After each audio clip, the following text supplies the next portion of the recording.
J'ai eu de la chance. Très tôt, j'ai su ce que je voulais faire dans la vie. Woz et moi, on a créé Apple dans le garage de mes parents. J'avais 20 ans. On a travaillé très dur. Au bout de 10 ans, Apple était devenue une entreprise d'une valeur de 2 milliards de dollars avec 4000 employés. On avait sorti notre plus belle création, le Macintosh. Je venais d'avoir 30 ans. Et puis, je me suis fait virer. Comment peut-on se faire virer d'une entreprise qu'on a fondée? À 30 ans, je me suis retrouvé sur la touche, au vu et au su de tout le monde. Pendant quelques mois, je n'ai pas su trop quoi faire. J'avais l'impression d'avoir déçu la précédente génération d'entrepreneurs, d'avoir laissé tomber le flambeau qu'on m'avait transmis. Mais peu à peu, j'ai pris conscience de quelque chose. J'aimais toujours ce que je faisais. Alors, j'ai décidé de repartir à zéro. J'étais libre d'entamer l'une des périodes les plus créatives de ma vie. Dans les 5 années qui ont suivi, j'ai créé 2 entreprises, Next et Pixar. Et je suis tombé amoureux d'une femme extraordinaire qui allait devenir mon épouse. Apple a racheté Next, je suis retourné chez Apple. Et la technologie qu'on avait développée chez Next est au cœur de sa renaissance actuelle. Aujourd'hui, on dirait qu'ils ont fait leur grand retour avec Pixar. Je suis persuadé que si j'ai tenu le coup, c'est parce que j'aimais mon métier. Il faut trouver ce que vous aimez faire. Votre travail représentera une grande partie de votre vie. Le seul moyen d'être vraiment heureux, c'est de faire ce que vous pensez être de l'excellent travail. J'admire tellement ce gars.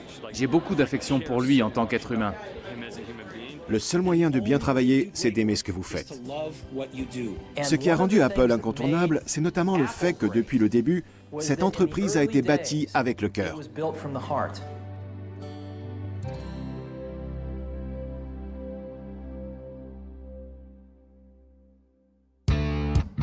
Quoi de plus logique que Stephen Paul Jobs voit le jour au centre de l'univers de la technologie le 24 février 1955.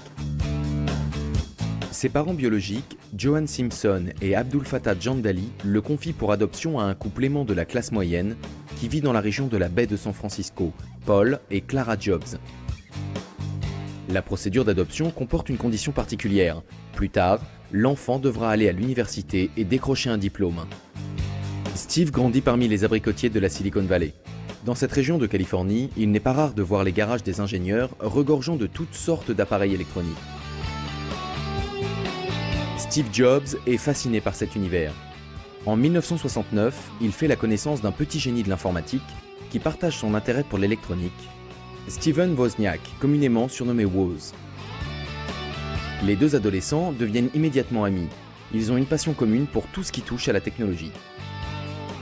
On s'est rencontrés dans la rue, si je me souviens bien. On a commencé à se raconter les blagues qu'on avait faites, à parler de ce qu'on avait bidouillé en électronique. Moi, j'ai fait ci, moi, j'ai conçu ces ordinateurs-là. Ça a tout de suite accroché entre nous. Ses parents biologiques ayant décidé à l'avance qu'il ferait des études, l'université a toujours fait partie de ses projets.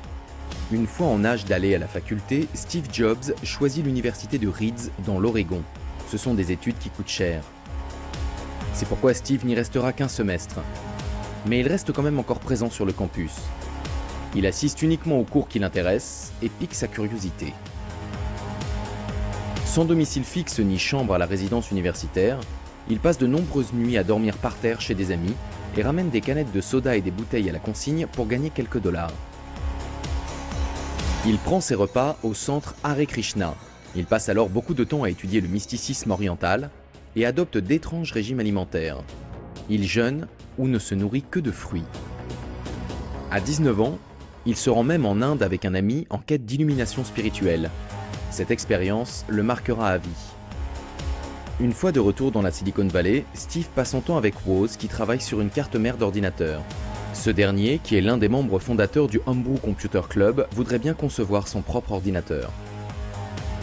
À l'époque, ce n'est qu'un circuit imprimé, mais l'idée a beaucoup de potentiel. Steve remarque que pas mal de gens sont intéressés par le travail brillant de son ami et lui suggère de vendre la carte mère. Apple est né. Je me baladais en essayant de revendre des cartes mères et je suis entré dans la première boutique de vélo de Mountain View. Paul Terrell, le propriétaire de la boutique à l'époque, m'a dit qu'il aimerait acheter 50 de ses ordinateurs. Là, j'ai vu les billets danser devant mes yeux. Mais il y avait une condition.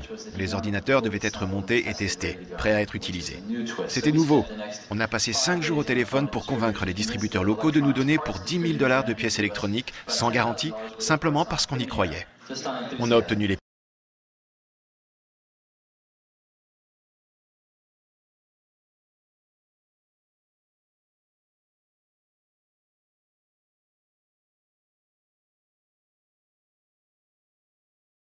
émotivité. Mais il avait des idées fantastiques. Et quand on a créé Apple, c'est lui qui soulevait des problématiques pertinentes. Pourquoi une entreprise n'est pas organisée comme ça? Pourquoi cette personne plutôt que celle-là ne fait pas ce travail-là? On ignorait totalement ce que les gens allaient faire de tout ça quand on a débuté. En fait, au début, c'était conçu principalement pour Woz et moi. On ne pouvait pas se payer un kit d'ordinateur. Alors on prenait des pièces sur les Hewlett-Packard et les Atari. On a travaillé sur un concept pendant 6 mois et on a décidé de fabriquer notre propre ordinateur. La première année, l'entreprise Apple ne se trouve pas dans les bureaux de la Silicon Valley, mais dans le petit garage poussiéreux de Steve, à Cupertino, en Californie. Là, ils assemblent des cartes mères à la va-vite et les amènent à des boutiques informatiques locales pour faire plus de ventes. Pendant ce temps, Woz travaille sur un nouvel ordinateur beaucoup plus sophistiqué, l'Apple II, qu'il termine en 1977. Les deux hommes savent que l'Apple II est une machine révolutionnaire, beaucoup plus avancée que tout ce qui est commercialisé à l'époque. Steve part immédiatement à la recherche de sociétés de capital risque pour investir dans le projet et développer le produit sur le marché. Finalement, un accord est conclu avec Mike Markkula, un ancien cadre chez Intel qui se montre très enthousiaste. Mike va investir pratiquement 250 000 $ dans leur entreprise. Steve et Woz espèrent ainsi qu'elle fera un jour partie des 500 firmes américaines les plus prospères. Mike leur prédit que cela se produira d'ici seulement 2 ans. L'avenir lui donnera raison. L'Apple II devient rapidement le symbole de la révolution de l'ordinateur personnel à travers le monde. Grâce à ses caractéristiques matérielles novatrices, dont ses graphismes en couleur et sa très large gamme de logiciels compatibles, il écrase la concurrence. On n'a encore qu'une vague idée de ce que ça peut donner. Je vais prendre un exemple. Qui parmi vous a déjà utilisé VisiCalc? Ça fait pas mal de monde. Chez Apple, chaque secrétaire dispose désormais d'un ordinateur Apple sur son bureau. Et toutes effectuent leurs travaux de traitement de texte avec. Elles ont quand même du mérite quand on voit le logiciel qui est sorti. Ils font aussi beaucoup de modélisation financière sur ces machines. Steve tenait avant tout à créer des entreprises et faire de l'argent, parce que c'est comme ça qu'on devient important. Alors que moi, je voulais simplement développer des petits produits. Ce qui est bien plus important que d'élaborer un produit, c'est que nous sommes en train de structurer une entreprise. Et j'espère que l'ensemble de ce qu'elle représente sera plus incroyable que la somme des parties qui la constituent. En fait, le secret du succès de l'Apple II s'appelle VisiCalc. C'est le premier logiciel de tableur à être commercialisé. Des milliers de personnes ont acheté un Apple II rien que pour pouvoir l'utiliser. Par conséquent, l'entreprise se développe à un rythme démentiel. Et au bout de 2 ans seulement, elle est introduite en bourse. En étant en concurrence avec IBM, on s'est amélioré sans cesse au fil des mois. Mais il y a un problème. Leur entreprise est si importante et sa domination sur certains marchés est si grande que je pense qu'Apple est le seul obstacle qui les empêche d'avoir une mainmise totale sur cette industrie. Décembre 1980. À 25 ans, la situation nette de Steve Jobs vient de dépasser les 200 millions de $. Pourtant, le succès d'Apple est menacé. Le géant de l'industrie informatique IBM prévoit de se lancer sur le marché du PC au début des années 80. Apple se doit de riposter, sinon d'ici 2 ou 3 ans, ce sera la banqueroute. IBM a une ambition débordante. Pour contrôler totalement notre branche, ils ont décidé d'éliminer leur dernier obstacle, Apple. Big Blue va-t-elle dominer toute l'industrie informatique? L'ère de l'information dans sa globalité. Malheureusement, le tout dernier ordinateur d'Apple est un échec. L'entreprise décide de concentrer toute son énergie sur un projet dirigé par Steve Jobs, Lisa, C'est le nom de la fille de son ex-compagne. Cet ordinateur est très avant-gardiste. Il propose une interface utilisateur graphique plutôt qu'une interface en ligne de commande. Cette technologie, à l'instar de beaucoup d'autres qui vont révolutionner l'informatique, a été inventée par Xerox, mais Apple est la première entreprise à la commercialiser. Steve tenait absolument à contrôler la qualité du produit pour que ça reste quelque chose de sensationnel et pas seulement de bien. Steve Jobs est sans nul doute un esprit brillant. Néanmoins, il n'est pas homme à prendre des gants. Il exige le meilleur de tous les gens de son entourage, et ce trait de caractère n'est pas spécialement populaire. Vous savez qui sont les meilleurs managers? Ce sont d'excellents collaborateurs qui ne voulaient pas devenir managers, mais qui ont décidé qu'ils devaient s'y coller, parce que personne ne pouvait faire ce travail aussi bien qu'eux. Steve Jobs est rapidement évincé du projet Lisa à cause de son tempérament. En colère, profondément blessé, il prend sa revanche en entreprenant de diriger un petit projet du nom de Macintosh. Il s'agit d'un ordinateur à interface graphique qui coûterait moins cher et pourrait faire plonger les ventes de Lisa. Il est en développement depuis 1979. Il est présenté comme un ordinateur aussi facile à utiliser qu'un grille-pain. Dans l'industrie informatique, on se souviendra de Steve Jobs avant tout pour le Mac. Quand il est sorti au début des années 80, c'était véritablement une première. On n'avait encore jamais vu un truc pareil dans la branche. Steve Jobs recrute de jeunes et brillants ingénieurs dans son équipe Mac et les motive en faisant régner un esprit d'entrepreneuriat et de rébellion. Il les appelle des pirates, par opposition au reste de l'entreprise qui est surnommée la marine. Le projet Mac est controversé car il menace à la fois Lisa et l'Apple II. Et même si Steve Jobs se met à dos le reste de la firme, il devient rapidement crucial pour l'avenir d'Apple quand Lisa se révèle un nouvel échec commercial. Steve est soutenu à 100% dans sa mission par son ami John Sculley. Il l'a personnellement choisi en 1983 pour devenir directeur général d'Apple et l'aider à diriger l'entreprise. Il l'a ainsi formé pour qu'il devienne un cadre supérieur. John et Steve procèdent au lancement en grande pompe du Macintosh. Steve n'a jamais cru aux études consommateurs. Tout était préparé au sein de la division Macintosh. Il y avait une centaine de personnes. Ils ne voulaient pas en avoir davantage pour pouvoir se rappeler leur nom. Il fallait que quelqu'un parte avant qu'un nouveau arrive. La moyenne d'âge était de 22 ans et Steve en avait 27 à l'époque.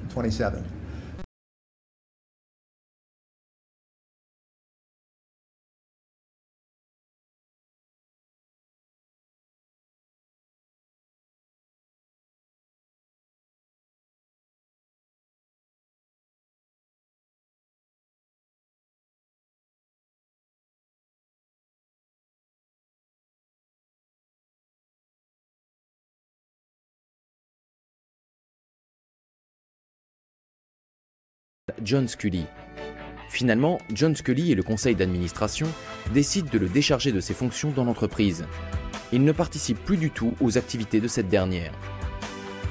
Seul son nom figure encore au conseil d'administration en tant que président. Ce rebondissement bouleverse totalement Steve Jobs. Il vient de perdre son bébé. En ce qui le concerne, Apple n'est plus qu'un souvenir. Et puis je me suis fait virer.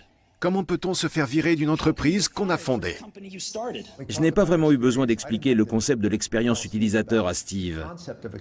Par contre, je lui ai fait comprendre que c'était un élément qui pouvait être intégré à des campagnes de marketing ou de publicité.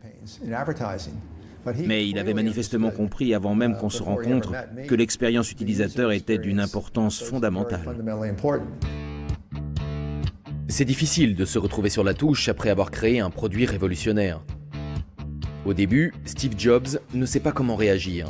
Il en profite pour voyager, s'adonne au jardinage et passe beaucoup de temps à réfléchir. Mais le destin a voulu qu'en 1985, on le présente à un petit groupe de brillants experts en graphisme informatique. À cette époque, George Lucas voudrait bien céder ses investissements dans l'entreprise contrôlée par ces remarquables artistes. Quand on arrive là-bas, John Lasseter est déjà en place. Et on se nourrit de cette sorte d'énergie et d'enthousiasme qu'il dégage.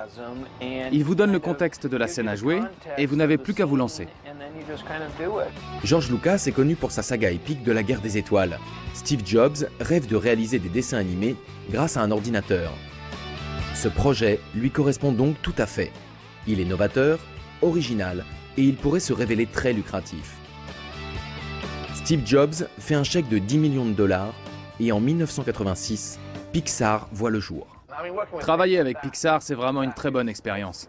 C'est une entreprise qui a des idées fantastiques. Ce qui est tellement extraordinaire chez Pixar, c'est le fait qu'on se soit intéressé à cette nouvelle technologie qu'est l'animation par ordinateur. Et que ça ne constitue pas à nos yeux un moyen de remplacer la créativité ou l'art véritable du cinéma.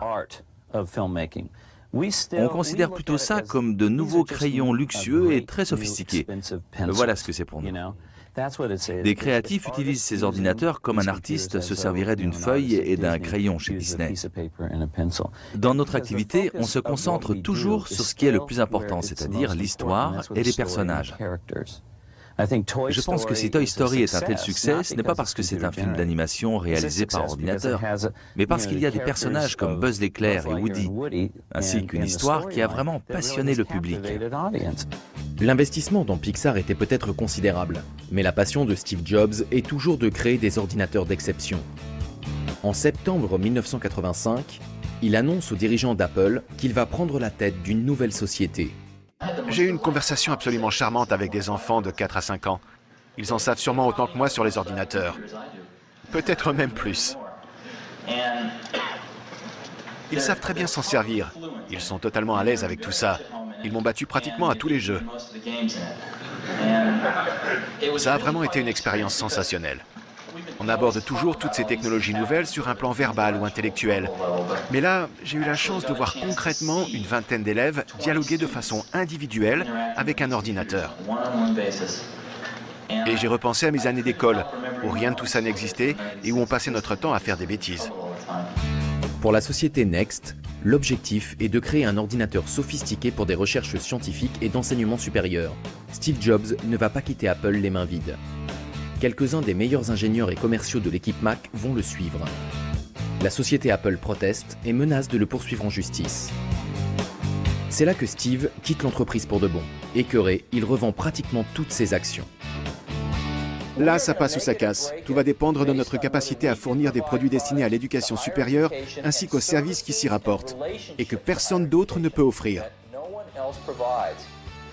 Je pense qu'on devrait se consacrer totalement à ce projet. Néanmoins, la société Next connaît de nombreux problèmes. Ses produits sont beaucoup trop chers et sophistiqués pour le marché. Très vite, la plupart des employés et des membres du conseil d'administration perdent espoir et partent les uns après les autres. En 1993, Next doit mettre fin à son activité de matériel informatique pour se concentrer uniquement sur la promotion de sa technologie logicielle avancée. Loin de surpasser Apple, Next Software est devenu une activité de niche en développement de logiciels. Tout cela laisse Steve Jobs totalement anéanti. Et comme si ça ne suffisait pas, il semble que son investissement dans la société Pixar ait été inutile. Depuis ses débuts, la petite entreprise a tenté de vendre des postes de travail à interface graphique haut de gamme, en vain. Steve Jobs a dû fermer la division matériel informatique de Pixar en 1990 et a décidé de se concentrer sur le développement d'un langage 3D avancé appelé RenderMan. Quand la société a commencé à être à court d'argent, Steve Jobs a voulu licencier ceux qui faisaient les courts-métrages. C'est seulement quand ils ont été nominés aux Oscars qu'il s'est dit que Pixar devrait peut-être continuer à faire du cinéma. Steve Jobs conserve le département animation dirigé par John Lasseter à cause de sa charge de travail sur les spots publicitaires, qui se trouve être l'une des seules sources de revenus de l'entreprise. Dans sa vie professionnelle, il a touché le fond. Dépressif, il passe le plus gros de son temps chez lui, avec son jeune fils Reed et sa femme, Lauryn, qu'il a épousée en 1991. Toutefois, Steve Jobs parlera plus tard de cette partie de sa vie comme d'une chance plutôt que d'un échec. Lauryn et moi avons une famille merveilleuse.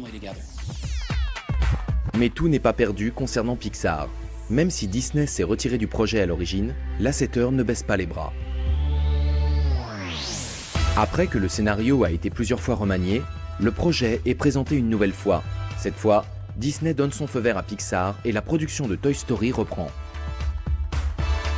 On nous a expliqué que ce n'était pas vraiment de l'animation, même si c'était autre chose que du cinéma, et que ça ne dévaloriserait pas le réel travail qu'on devait effectuer en tant qu'acteur. Et finalement, ça a marché. Aujourd'hui, le monde entier connaît cette manière spécifique de raconter une histoire.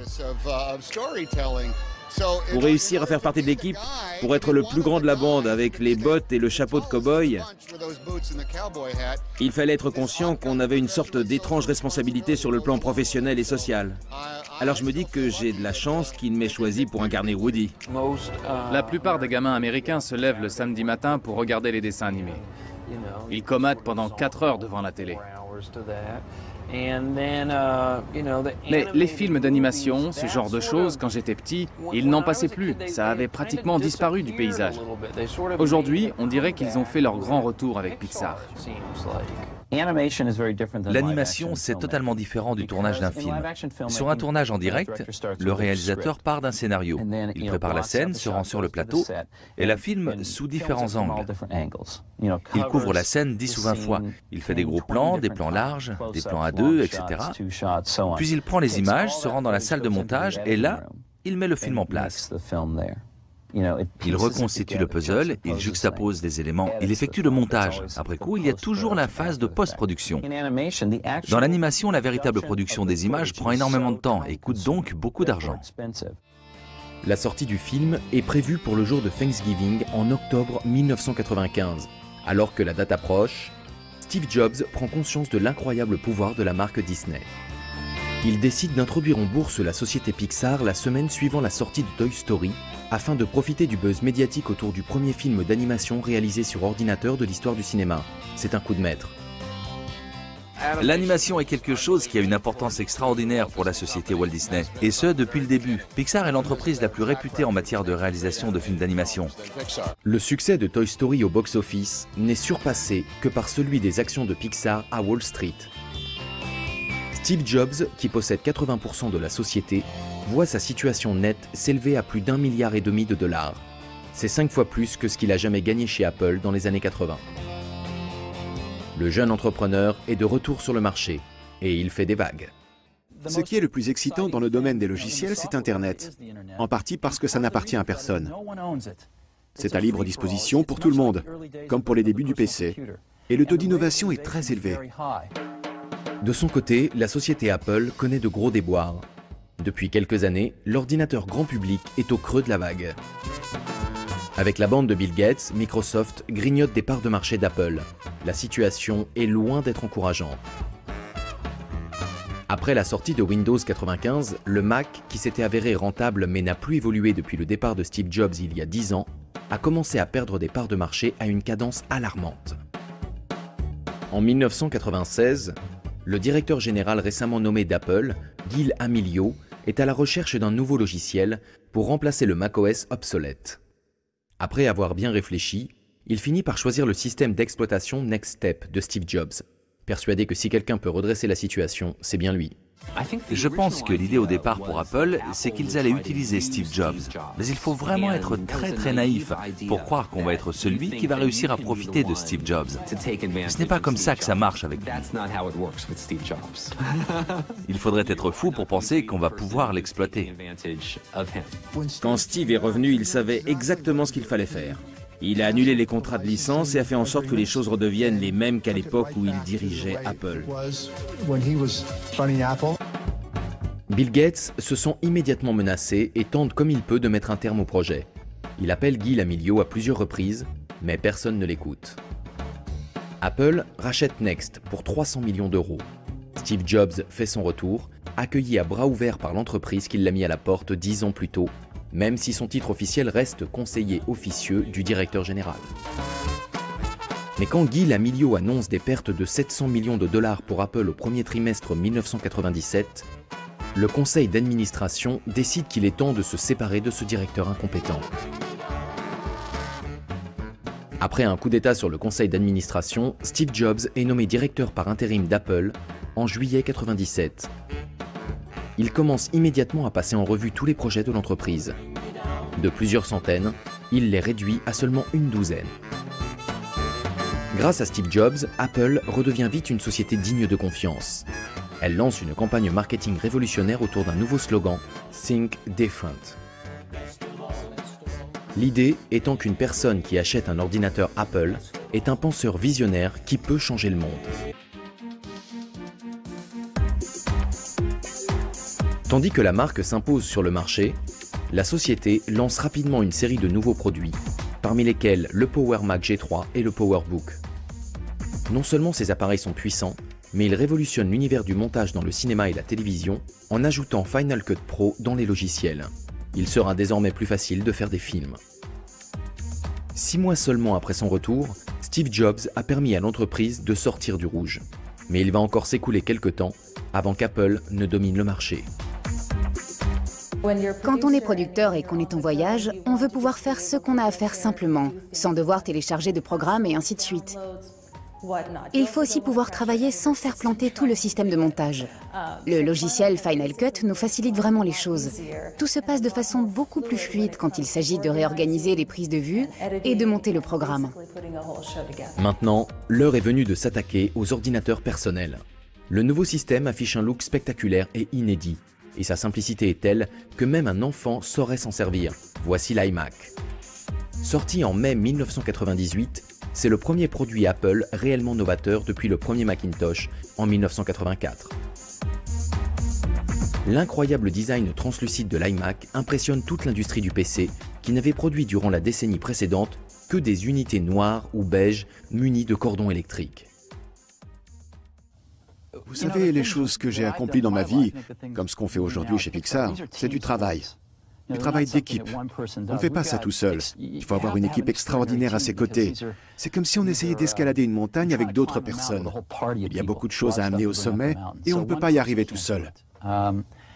Tout a commencé quand j'ai entendu parler de cet incroyable groupe d'experts en graphisme informatique que George Lucas avait réuni chez Lucasfilm. À l'époque, il avait dans l'intention de céder ce département. Je suis allé là-bas pour voir ce qu'il faisait et j'ai fait la connaissance du directeur de ce groupe, le Dr Ed Catmull. Ed m'a parlé de son rêve, qui était de réaliser un jour le premier film d'animation sur ordinateur. Il m'a montré sur quoi travaillait son équipe. Je suis resté sidéré. J'avais beaucoup travaillé sur les graphismes informatiques avec le Macintosh et l'imprimante laser LaserWriter, mais là, ça allait bien au-delà de tout ce que je connaissais. On peut choisir parmi plusieurs couleurs vives, et en plus, on peut désormais tout faire avec un seul ordinateur. L'iMac se vend comme des petits pains. Apple continue d'innover dans le design en 1998 et 99 avec l'iMac en couleur et l'ordinateur portable iBook.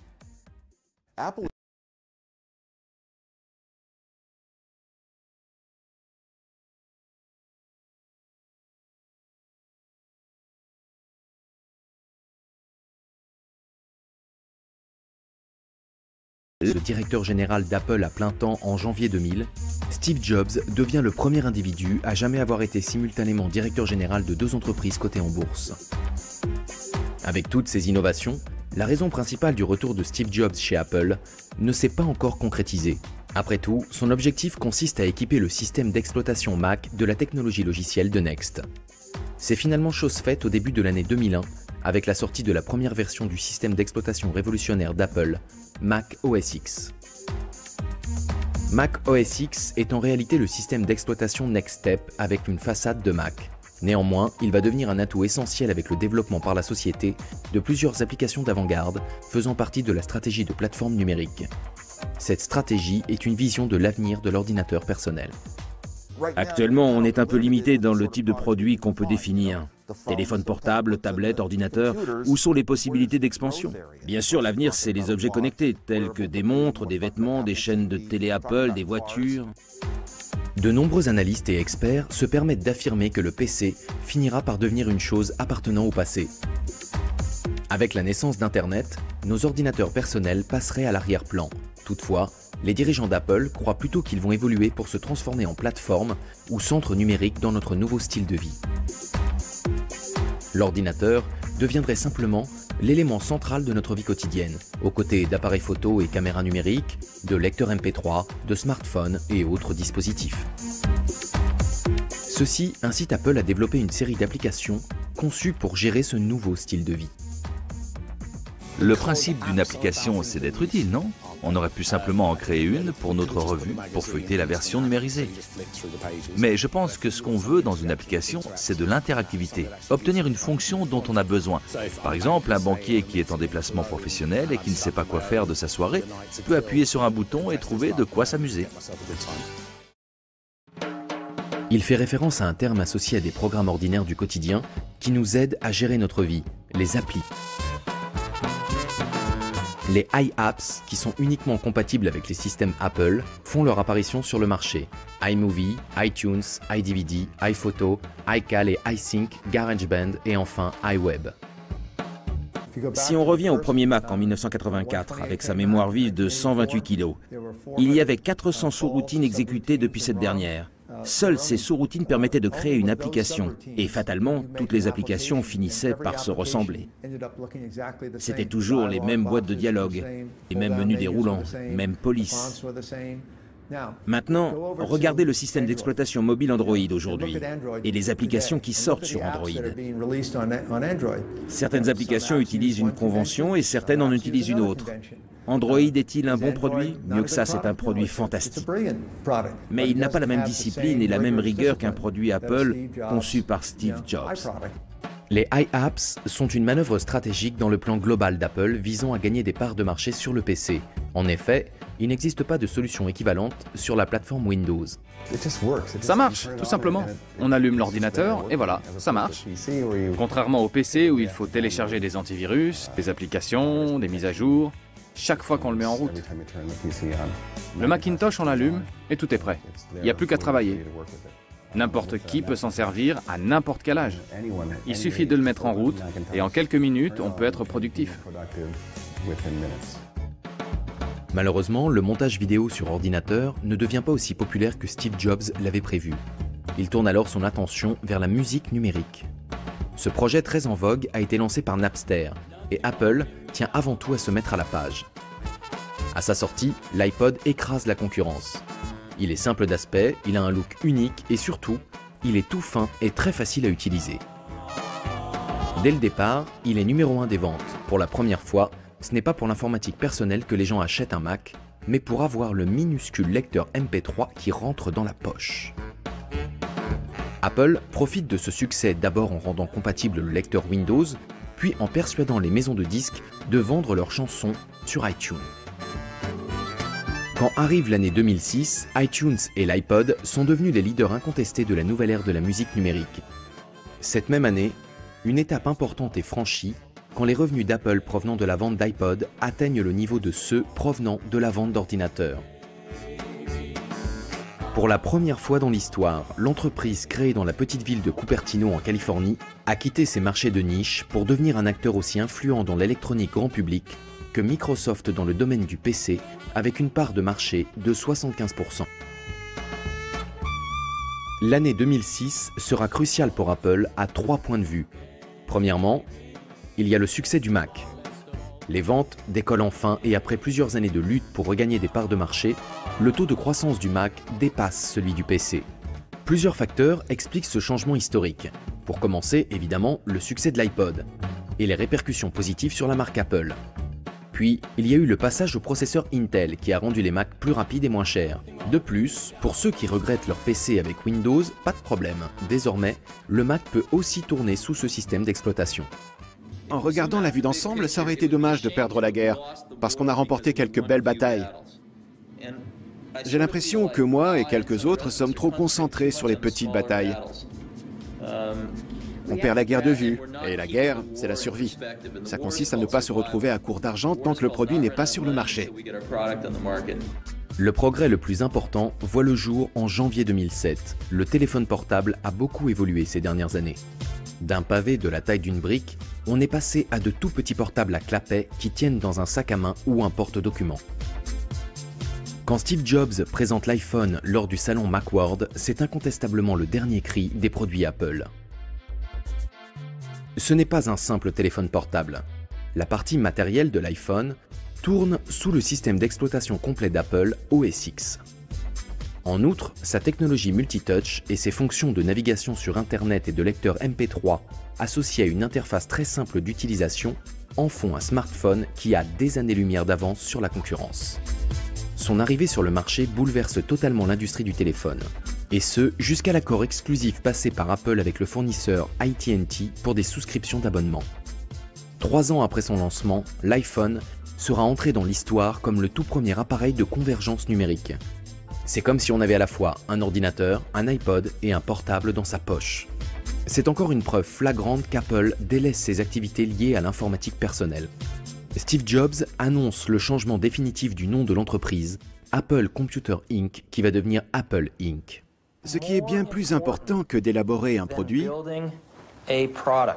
c'est que nous sommes en train de structurer une entreprise. Et j'espère que l'ensemble de ce qu'elle représente sera plus incroyable que la somme des parties qui la constituent. L'effort cumulé de plusieurs milliers de décisions que nous allons tous prendre ces 2 prochaines années va définir l'esprit de notre entreprise. Ce qui a rendu Apple incontournable, c'est notamment le fait que depuis le début, cette entreprise a été bâtie avec le cœur. L'iPhone ne se contente pas de battre des records et de lancer un portable ultra populaire sur le marché. Son interface et sa partie matérielle sont une aide pour les personnes handicapées qui peuvent désormais communiquer plus facilement. Mais le succès ne va pas sans quelques drames. Le scandale, dit des stock options antidatés, éclate dans la Silicon Valley quand la pratique est révélée dans un article du Wall Street Journal en 2006. Apple engage rapidement des avocats pour mener une enquête interne sur ses propres comptes. Malgré la découverte de certaines irrégularités, Steve Jobs est blanchi l'année suivante quand la Securities and Exchange Commission établit qu'il n'était pas au courant des implications juridiques ou financières de l'affaire. Le scandale est significatif dans le sens où il soulève la question de ce que deviendrait Apple sans Steve Jobs. Il s'agit peut-être d'un mauvais présage au moment où les problèmes de santé de ce dernier passent au premier plan. En 2003, Steve Jobs apprend qu'il est atteint d'un cancer du pancréas. Apparemment, la tumeur n'est pas mortelle et tout le monde pense qu'après une opération chirurgicale, tout ira bien. Mais en 2008, les gens ne peuvent que constater qu'il a vraiment énormément maigri.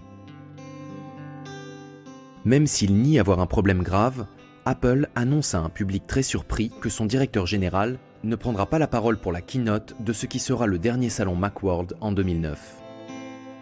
En fait, Steve Jobs a dû prendre un congé de 6 mois pour raison médicale. Il est en attente d'une greffe du foie.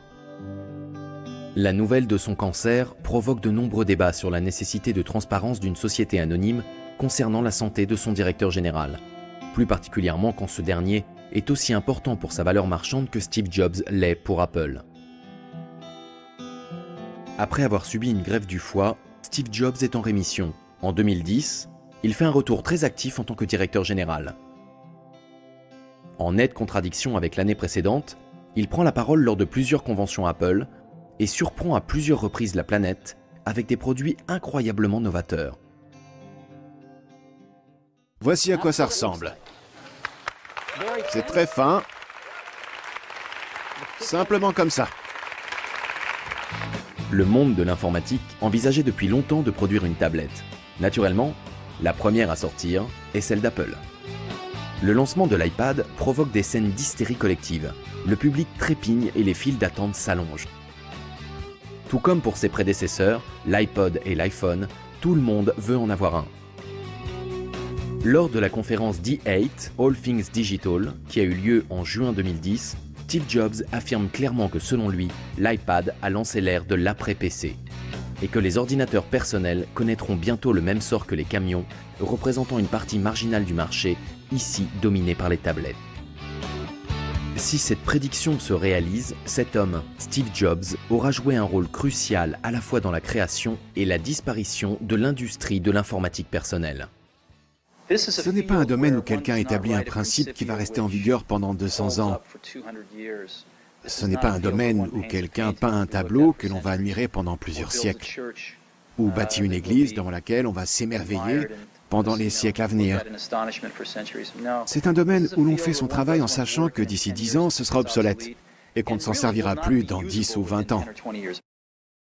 Steve Jobs reste discret concernant sa santé et le diagnostic relatif à son cancer. Mais il s'ouvre à un groupe d'étudiants lors d'une cérémonie de remise des diplômes à Stanford en 2005. Il révèle qu'il souffre d'une forme rare de cancer du pancréas décelé l'année précédente et qu'on ne lui donnait alors que quelques mois à vivre. Néanmoins, après avoir subi une opération chirurgicale, son état de santé va rester stable pendant 6 ans. Son entreprise va donner naissance à la technologie la plus révolutionnaire que le grand public ait jamais vue. Steve Jobs ne s'arrête jamais. Apple est son premier amour et il continue à vendre et à promouvoir ses produits avec tout l'enthousiasme dont il est capable. Ce n'est qu'après le 24 août 2011 que les fans d'Apple prennent conscience de la gravité de la situation. Ce jour-là, Steve Jobs démissionne. Le directeur de l'exploitation, Tim Cook, prend sa place. Le monde entier sait désormais que Steve Jobs n'a plus longtemps à vivre. Un jour, il avait déclaré qu'il continuerait de travailler jusqu'à ce que sa condition physique ne le lui permette plus. C'est un bourreau de travail notoire et il en est fier. Il a même adopté un régime végétarien parce qu'il pense que la digestion lui demande ainsi moins d'énergie, énergie qu'il peut donc consacrer à travailler sur sa dernière invention. Un jour, j'étais en visite dans une école primaire, et cette fois-là, je me suis retrouvé dans une classe d'élèves de CE2 et de CM1. Il y avait des ordinateurs Apple II partout dans la salle. J'ai passé quelques heures avec eux, et j'ai vu ces élèves âgés de 8-9 ans qui avaient une enfance totalement différente de ce qu'avait été la mienne, à cause de cette machine. Apple tente de détourner l'attention de l'état de santé très alarmant de Steve Jobs. Ses admirateurs sont impatients de voir quels seront les prochains projets de la société sous la présidence de Tim Cook. Malheureusement, le lendemain de la présentation de l'iPhone 4S, le 5e modèle de la gamme emblématique, 6 semaines seulement après sa démission, Steve Jobs décède chez lui à Palo Alto, le 5 octobre 2011. Et maintenant, notre information du jour, Steve Jobs, l'homme qui nous a apporté l'iPod et l'iPhone, est décédé à l'âge de 56 ans. Il était malade depuis plusieurs années et avait été soigné pour un cancer du pancréas. Il était bien sûr le cofondateur du géant de la technologie Apple, mais avait démissionné de son poste de directeur général en août dernier pour raison de santé. Pour le nouveau directeur de la société Tim Cook, Apple a perdu un génie visionnaire et créatif. Les obsèques ont lieu dans l'intimité, le 7 octobre 2011. Les détails de l'organisation ne sont pas rendus publics par respect pour la famille. Le même jour, Apple annonce qu'aucune cérémonie publique n'est prévue, mais la firme encourage toutes les personnes voulant témoigner leur sympathie à envoyer leur message de condoléances à une adresse email créée spécialement à cet effet. Steve Jobs est inhumé à l'Alta Mesa Memorial Park, le seul cimetière laïque de Palo Alto. Les réactions suite au décès de Steve Jobs lui donnent plutôt un statut d'icône planétaire que de génie de la technologie. Des millions de fans d'Apple à travers le monde se réunissent pour mettre en place des mémoriaux improvisés devant les boutiques de la marque ou devant sa maison et expriment même leur peine sur Internet. Ils postent des photos et des messages en souvenir sur les réseaux sociaux pour partager leur histoire personnelle et exprimer comment Apple a changé leur vie. L'œuvre de Steve Jobs a réellement eu un impact pour les gens aux 4 coins de la planète. Désormais, grâce à ses inventions, le monde est connecté. Des hommages pleins d'émotions de la part de nombreux chefs d'État et même de son plus grand rival inondent les appareils multimédia qu'il a contribué à inventer. J'adorais son enthousiasme. Le fait qu'il soit rayonnant et aussi un peu soulagé, il faut bien le dire, qu'on ait réussi. Au bout du compte, on y est arrivé et c'était bien. Vous voyez son sourire d'ici, non? Cette satisfaction d'avoir créé quelque chose de génial pour tout le monde. Le plaisir face à la défaite, face au cynisme. Le refus d'être raisonnable. Le refus de s'entendre dire des centaines de fois « Mais tu n'y arriveras jamais ». C'était un génie de la technologie et du marketing. On pourrait le voir comme un Edison des temps modernes. Je pense que dans 100 ans ou peut-être 200 ans, les gens se souviendront encore de lui et que le genre d'appareil mobile que ce gars a inventé sera encore un important sujet de conversation. C'était mon ami le plus proche et le plus loyal. On a travaillé ensemble pendant presque 15 ans et il se moquait encore de la façon dont je prononçais le mot « aluminium ». Je suis allé le voir quand il était malade, j'ai passé du temps avec lui. Vous avez parlé de quoi? De ce qu'on avait appris.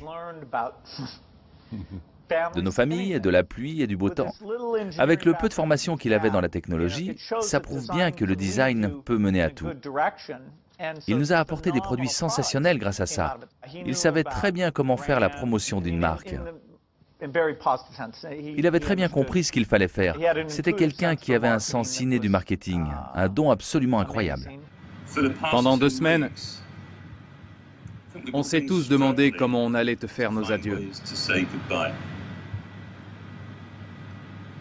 Ce matin, je voudrais simplement terminer en disant merci Steve. Très peu de temps après le décès de Steve Jobs, un projet de biopic sur le fondateur d'Apple est mis en route. Intitulé Jobs, le film est basé sur la carrière de l'homme d'affaires américain et couvre les années comprises entre 1971 et 2011. Dans ce film, réalisé par Joshua Michael Stern, écrit par Mike Whiteley et produit par Mark Hume, Ashton Kutcher a été choisi pour incarner le géant de la technologie. Ashton Kutcher a expliqué récemment qu'il s'était totalement plongé dans le rôle et qu'il avait même adopté le régime controversé de Steve Jobs à base de fruits. Je me suis rendu compte qu'un régime frugivore pouvait entraîner de sérieux problèmes. Certaines scènes sont notamment tournées dans la maison d'enfance de Steve Jobs à Los Altos.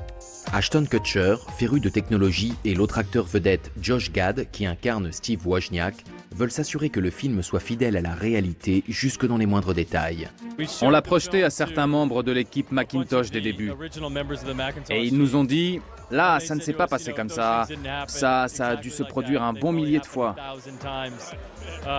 Sinon, 2 ou 3 personnes dans cette équipe sont venues me voir pour me remercier parce que on leur a permis d'avoir passé encore 2 heures avec Steve. C'était vraiment un grand honneur. Un jour, durant le tournage, Ashton Kutcher a même demandé au chef accessoiriste de retirer certains objets dans une scène parce qu'ils ne seraient inventés que l'année suivante. Cependant, tout le monde n'est pas convaincu.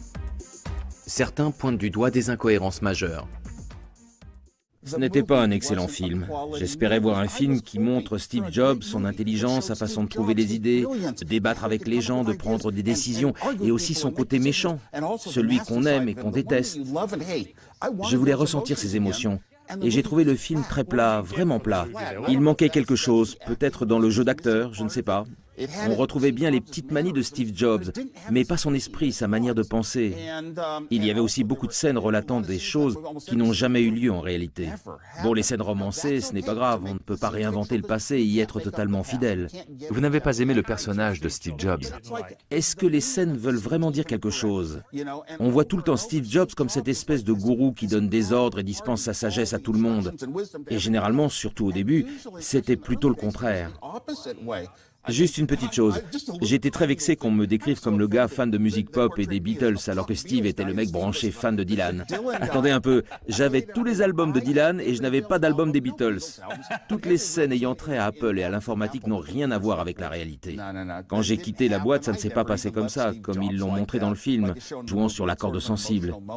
Il ne m'a pas touché, il y a juste 3 petites blagues qui m'ont fait rire. Il semblerait qu'un nouveau film officiel sur Steve Jobs soit en chantier.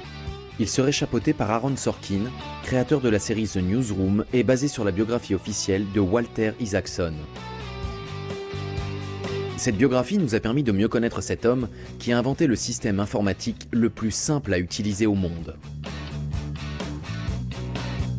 Peu après la sortie de cet ouvrage, le monde entier a eu un aperçu de ce qu'était la vie intime et les passions de Steve Jobs, parmi lesquelles son yacht de luxe. Walter Isaacson révèle que Steve Jobs aurait commencé à travailler sur le design de ce bateau après avoir vécu les plus belles vacances de sa vie lors d'une croisière privée. Conscient qu'il ne serait sûrement pas là pour assister à sa mise à l'eau, il a continué à se consacrer à sa conception jusqu'en 2010. Il m'a montré le bateau sur lequel il travaillait et m'a dit à quel point il était impatient de monter dessus, même si on savait tous les deux qu'il y avait de grandes chances que cela n'arrive jamais. Il n'a pas abandonné la construction pour autant. Non, bien sûr, sachant en plus que penser à la mort qui approche n'a jamais favorisé l'élan créatif.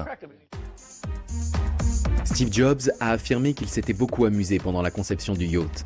Il a déclaré « Je sais que je vais peut-être mourir et laisser à l'orine un bateau à moitié fini. Mais il faut que je continue, sinon ce serait comme admettre ma propre mort. »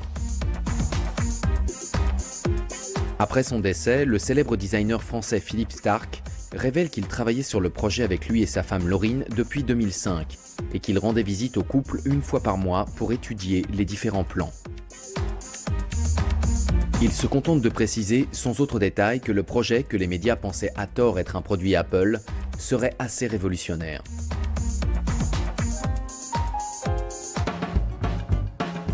Ce n'est que le 28 octobre 2012, un peu plus d'un an après la mort de son créateur, que le Venus est finalement mis à l'eau aux Pays-Bas. Le design minimaliste du yacht de presque 80 mètres de long et la rangée de 7 iMac alignés sur la passerelle laissent peu de doute sur l'identité de son concepteur principal. Steve Jobs était un homme qui cherchait à faire de ses idées une réalité. Sa détermination en faveur de l'évolution technologique n'a jamais faibli. L'iPhone 4S s'est vendu à 1 million d'exemplaires dans les 24 heures suivant sa sortie. C'est 66% de plus que ce qui avait été prévu. Il restera dans l'histoire comme une nouvelle réussite d'Apple. Même sans Steve Jobs, la société Apple a précisé qu'ils avaient bien l'intention de continuer dans la voie que leur fondateur avait tracée. Celle de systèmes d'exploitation révolutionnaires, simples d'utilisation et au design accrocheur, avec en plus des accessoires qui rendent la communication plus facile et plus agréable. En 2013, la sortie du nouvel iPhone 5S prouve que Tim Cook poursuit sur la lancée de son ancien directeur général. Tout cela n'a pas été sans mal. Les ventes ont connu une légère baisse au moment où les smartphones des autres marques sont arrivés sur le marché. Sans oublier la lutte permanente avec Samsung, l'ennemi numéro 1 d'Apple dans la bataille pour le meilleur smartphone au monde. Cependant, cette société technologique qui tient son nom d'un fruit très apprécié est bien partie pour rester ce qu'elle a toujours été, novatrice et d'avant-garde. Le meilleur moyen que j'ai trouvé pour apporter du changement chez Apple, c'est de montrer l'exemple. C'est sûrement pour ça que j'ai passé 2 ans et demi de ma vie à travailler sur le Macintosh. Pour essayer de montrer la voie et de dire, il y a une meilleure façon de faire. Et il se trouve que ça a marché. Chez Apple, après l'expérience du Macintosh, on s'est rendu compte qu'on pouvait prendre beaucoup de ces concepts et les mettre en application en les améliorant. Aujourd'hui, chaque nouvelle usine a comme modèle l'usine Macintosh. Chaque équipe qui met en place de nouveaux produits s'inspire de l'équipe Macintosh. Je pense qu'on se souviendra de lui pour les types de produits qu'il a fait connaître dans le monde et la qualité des produits qui ont été fabriqués par Apple et ses autres sociétés. Et également pour le fait que c'était un remarquable chef d'entreprise qui a bâti une énorme société en persévérant, en gardant la tête sur les épaules et en restant intègre. Au début, quand j'ai connu Bill et qu'on a travaillé ensemble, on était toujours les 2 gars les plus jeunes de l'équipe. Qu'on nous prenne séparément ou ensemble, j'ai 6 mois de plus que lui, mais on a à peu près le même âge. Maintenant qu'on a tous les 2 notre entreprise respective, je ne sais pas pour toi, mais moi, je suis presque toujours le plus vieux. La plupart des choses dans la vie m'évoquent une chanson de Bob Dylan ou des Beatles. Dans une chanson des Beatles, il y a cette phrase « Toi et moi, on a des souvenirs plus longs que la route qui s'étend devant nous. » Et c'est manifestement le cas en ce qui nous concerne. Steve Jobs a changé le paysage de la technologie et de la communication tel qu'on le connaissait. Partout où l'on regarde, ces innovations sont présentes dans notre vie quotidienne. S'il fallait garder à l'esprit une seule chose de lui, ce seraient les derniers mots de son discours devant les étudiants de Stanford en 2005. Soyez insatiables, soyez fous. C'est ce que j'ai toujours voulu pour moi-même. Aujourd'hui, alors que vous allez recevoir vos diplômes et qu'une nouvelle vie commence pour vous, c'est ce que je vous souhaite. Soyez insatiables, soyez fous. Merci beaucoup.